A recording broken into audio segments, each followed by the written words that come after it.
Hey everybody, Justin Siener here, and we're going to be talking about ad graphics inside of the copy and graphics section of Social Ad Classroom. So this is going to answer all your questions in terms of, what are the sizes that you need, how can you create some of these ads, and what are some tips and tricks to kind of make your ad graphics stand out. So let's just jump right into to sizes, and there are different sizes required for the different ad types. So I remember the different ad types and objectives that we have to start with. So there's the website conversion link post and the website conversion photo post. Both of those are going to have different sizes, and we talked about the differences in those ad types. The smaller one, the link post, which is a 1200 by 628. It's basically a wide rectangle. When you click on that in your ad, that's going to actually open up to the link that you're driving them to. So if you're going to drive them to your product page, they would click that image, they'd go to the product page. On the website conversion photo post, you have, as you can see, 1200 by 1200 in terms of pixels. That's a big square, almost double the real estate of the link post. The difference again there is that when you click that image, when you click the photo post image, it's just simply going to open up in the Lightbox. It's going to open up larger in mobile. So it's not going to drive them to the product page. So of course, in that case, you need to have your link in the actual post. But in terms of sizing, those are the differences between the two website conversion link and photo posts. The PPE photo post is exactly the same as the website conversion photo post. It's 1200 by 1200. And remember, the website conversion photo post is kind of a hybrid between the website conversion objective and the page post engagement style. So it's that it's still going to use the pixel to optimize, but it's really going to focus on an actual post with that full 1200 by 1200 image. So with video, if you already have video that you're working with, obviously full HD would be preferred. If you're creating video, you just want to make it at a very minimum 720p. Go for something that's going to at least look good as you create it. And if you're doing any type of kind of shooting, even on your iPhone, you can produce the quality that's going to be good enough for you to make a good video ad. Last but not least, you have the right-hand side ad, and that is 1200 by 628, the same as the link post. And oftentimes, let's say you're doing retargeting and you're using a link post for retargeting, it makes sense to use the right-hand side and the link post at the same time. Obviously, it's the same size, so you can include that placement whenever you're using the website conversion link post, or even on a clicks to website ad. It would also make sense to add the right-hand side there, again, being the same size. So that's it for sizing. If you ever forget any of these, really the quickest way to figure out what size it is to just go to Google and literally type in, what is the size of a website conversion ad on Facebook, and it's probably even going to pop up. You don't even need to click on anything. It's just going to show it right on the results page. So that's the quickest way to get it if you ever forget. So how can you create these ads? Now, we have something interesting to tell you about with AdRespark. But first off, Photoshop. If you're already familiar with Photoshop, then great. You can easily make these ads in Photoshop, very easy.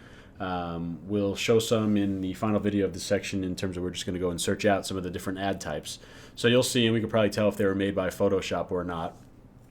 Then AdRespark, you may or may not have heard of this. This was a relatively new product, and like I said, we're going to have something interesting to bring to the table in regards to this product for you guys. So we definitely recommend the first two. Again, if you don't have Photoshop, if you're not an expert at Photoshop, then AdRespark is going to be really the easiest way to create these ads.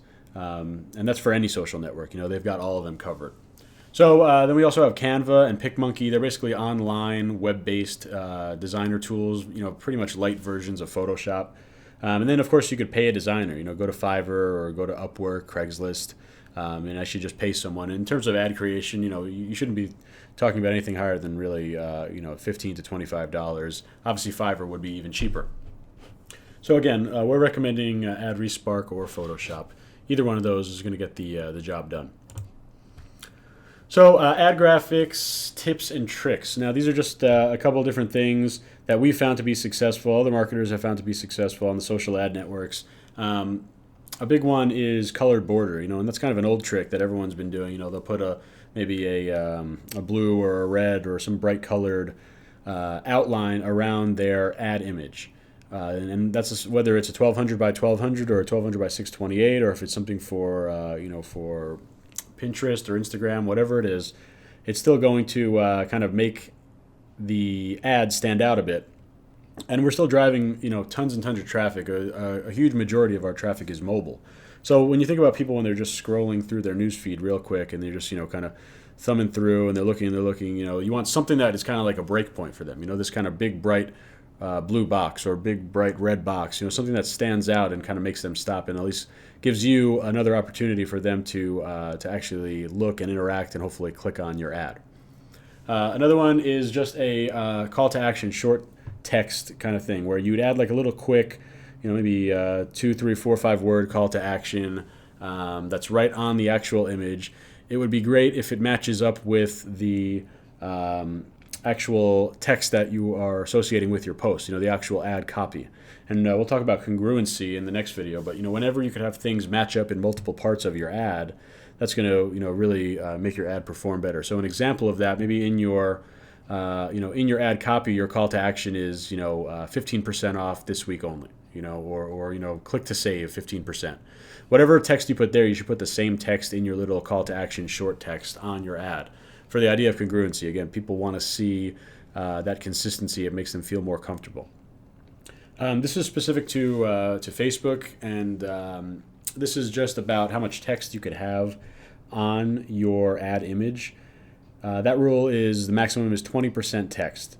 So, that means when you're adding your call to action short text, there's a good chance that's going to be the only text that you could put on the page, and you need to limit it so it's only taking up 20% of the room. Now, it's obviously hard to eyeball, especially if you're not using something like Photoshop. So you could use, Facebook has an online checker that's basically just, you can Google it, look for the 20% Facebook ad rule checker, and it's just a tool where you could upload your ad and it will show you if you're under or over that percentage.